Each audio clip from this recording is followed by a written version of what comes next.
name I gave my son. A New Yorker who struggled with tragedy, trauma, and mental illness. A man whose last words were a cry for help. A man named Jordan Neely. Jordan's death has devastated his family and shocked his fellow New Yorkers. Today, I'm here to talk about Jordan's life before he got on that train. The circumstances surrounding his death are still being investigated. And while we have no control over that process, one thing we can control is how our city responds to this tragedy. One thing we can say for sure, Jordan Neely did not deserve to die. And all of us must work together to do more for our brothers and sisters struggling with serious mental illness. I want to state up front that there were many people who tried to help Jordan get the support he needed. But the tragic reality of severe mental illness is that some who suffer from it are at times unaware of their own need for care. And all too often, they're caught up in this cycle of violence, sometimes as perpetrators or far more often as victims. In many cases, and through no fault of their own, they resist treatment, walk away from a chance for recovery, and disappear into the shadows. It is the nature of this cruel disease, and it breaks our hearts every time. We cannot and will not accept this state of affairs.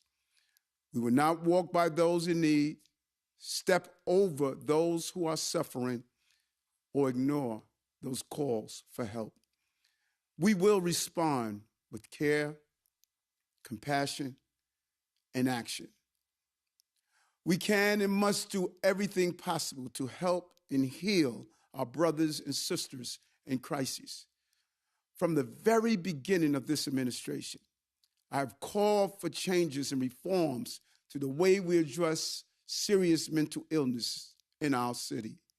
Changes that will support and amplify the good work that so many dedicated people are already engaged in. I thought about this subject on the first day I walked into City Hall. I brought it up in my very first conversation with the governor, and I have directed our city government to do all they can to help those who are suffering from serious mental illness. Tens of thousands of Americans and their families are forced to fend for themselves because we have not devoted the resources needed to provide appropriate mental health care.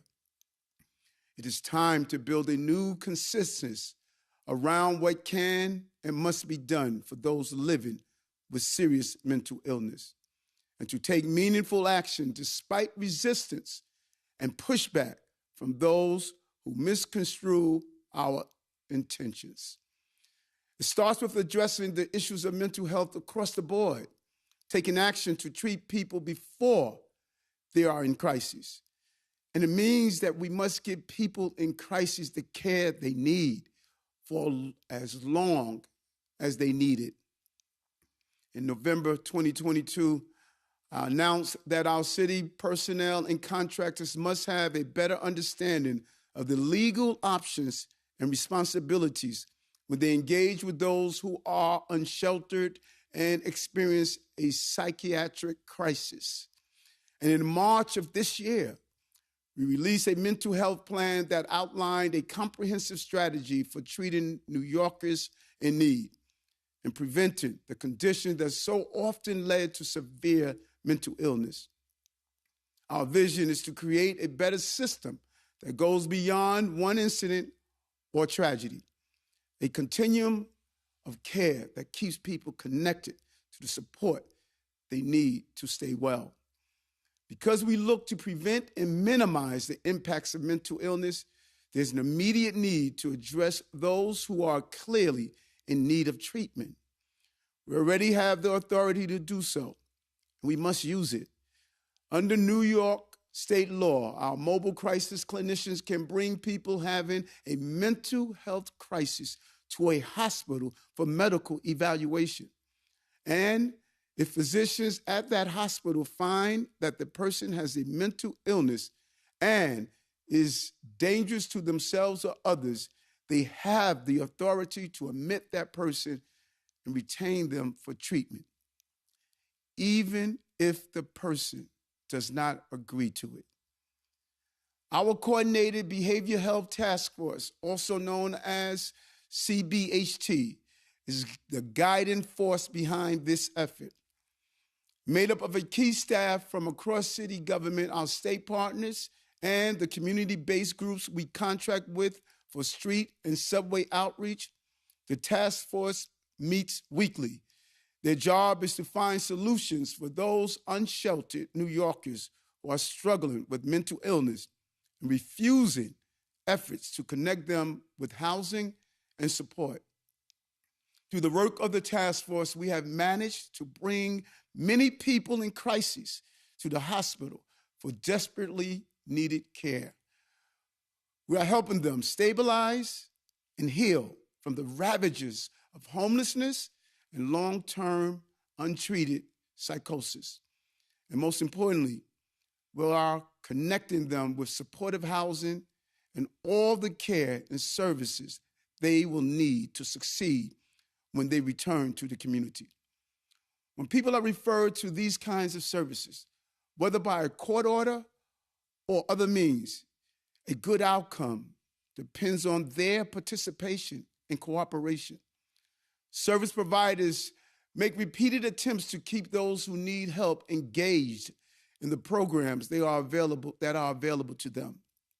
But there's no guarantee that those efforts will succeed. This is the kind of care Jordan needed, and that so many were trying to get for him. It wasn't always successful. Over the last several years, Jordan interacted with many city agencies and community-based organizations and providers. He had various encounters with the criminal justice system and was provided services to help him live safely in the community. But those efforts were not enough, and we must find ways to strengthen our system. It starts with investigation and accountability. Next week, we will bring together the leaders of the 5 organizations that we contract with to provide homeless outreach services for a summit on improving outcomes for people with serious mental illness. All of us will sit down at City Hall to develop an action plan to ensure accountability when there are missed opportunities to get those in crisis the help they need. We're also opening this discussion up to other stakeholders as well, including our faith leaders. Later today, I'm convening a meeting with a group of our faith leaders to discuss how we can address this challenge together. They are on the front lines of this issue, and we need their help and support. I urge all New Yorkers to do what they can to help other New Yorkers in need by joining up with groups like New York Cares, a volunteering organization that does great work for our city, or the Street Homeless Advocacy Project, an outreach organization founded by my good friend, civil rights leader Norman Siegel. We know that New Yorkers care, and we want our laws to reflect that as well. That is why we are urging our partners in Albany to act on the legislative agenda that I first announced in November, which we have now put forward as a bill entitled the Supportive Interventions Act.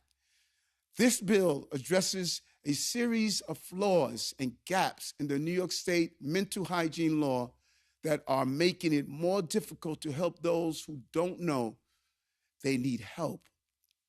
We see this in one heartbreaking case after another. It's not the fault of those who are suffering. Severe mental illness causes this critical lack of insight, yet the only way they can be helped is through intervention. This is precisely why we need the law on our side. We need the tools to get people into treatment at critical moments when they are simply unable to self-direct. And that is what the Supportive Intervention Act is about. The Supportive Interventions Act would make it clear in the law itself what New York courts have already said in interpreting it. When mental illness prevents a person from meeting their basic needs to such an extent that they are a danger to themselves, the state has the authority to intervene. The bill would also make it crystal clear to our hospitals that a person should not be released from psychiatric care simply because they have calmed down and appear stable in the moment. People in crisis often need extended hospital care to fully recover. This legislation will also strengthen our successful Kendra's Law program, ensuring that court-ordered outpatient treatment is reaching all of those caught in the system's revolving door who need that additional care and monitoring to avoid relapse. We'll be making a major push on this legislation in the remaining weeks of the session. I'm proud of the strong support we have received for it from the folks doing this important work in the trenches every day, such as Bronx Works and Project Renewal. We'll be building out the coalition and urgent action from Albany, action that can save lives. I urge our state lawmakers to pass this bill. I urge the governor to increase mental health resources in her next budget as she did in this one. It's time to strengthen accountability, expand services, increase funding, and advocate for a new era of reform and progress in mental health care. We need to be honest. There are more Jordans out there. People who are loved, people in need of compassion, treatment, and protection. People like Jordan. Jordan Neely's life mattered. He was suffering from severe mental illness, but that was not the cause of his death. His death is a tragedy that never should have happened. My heart goes out to Jordan's family, who's suffering great pain and uncertainty about the circumstances of his death. No family should have to suffer a loss like this, and too many Black and brown families bear the brunt of system long overdue for reform.